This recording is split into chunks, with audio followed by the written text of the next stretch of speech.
everyone, talking about blind buys, what they are, why people do them, and maybe briefly why I personally don't do them or recommend them. But yeah, I want my channel to be a place where people can, if they're very, very experienced in fragrance, still find new stuff and kind of stuff that still appeals to them, but also where people who are super new can get answers to some of this stuff without having to feel awkward asking snobby frag heads on other fragrance platforms. So yeah, a blind buy is simple. It is buying a bottle of a fragrance that you have not smelled yet. So that would typically be in a situation either online, whether or not there's samples available to order. Because if you were like literally at Sephora or something, I mean, I think most people would typically just like use the tester spray to smell it there at least. Or for one of kind of the below reasons. One, if no samples are available, and the only way that you can try the scent at all even is just to go straight to buying it. Some people will blind buy for that reason, also with the logic that they could always resell it if they don't like it. Two, if you're, one, not very picky at all or just really confident that you're really going to like a scent. Some people, even if there are samples available, they'll skip that and just go straight to buying because it just looks so good to them. They feel like, well, I'm not going to waste the time buying sample and trying it first, like just go straight for the bottle.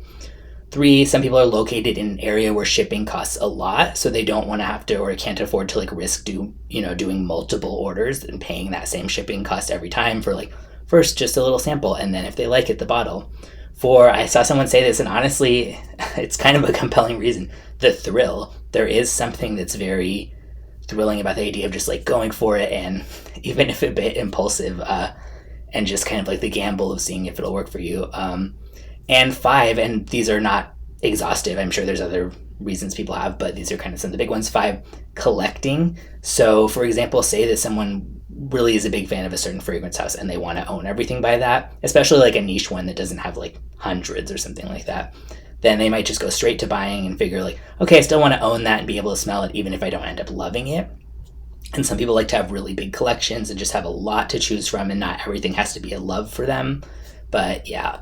I'll link in the description my video about why I personally will never do another blind buy with a few possible exceptions. But long story short, above all, I can get samples shipped for free a lot of the time if I reach like a minimum in the US where a lot of these sample sites are. So I will never want to purchase a bottle of something when I could just sample it first. But I'm really picky. I have a hit rate of, in terms of like a fragrance being full bottle worthy for me from a sample of like maybe like 1 in 150. So that would not be a good odds to play and see if I'm going to like it. But yeah, you can watch that if you want about more reasons why I personally don't recommend blind buys. And I just always recommend sampling first when possible. But hopefully this showed what blind buys are and kind of like why, common reasons why a lot of people do them. And if you do them for a reason that I didn't mention, let me know.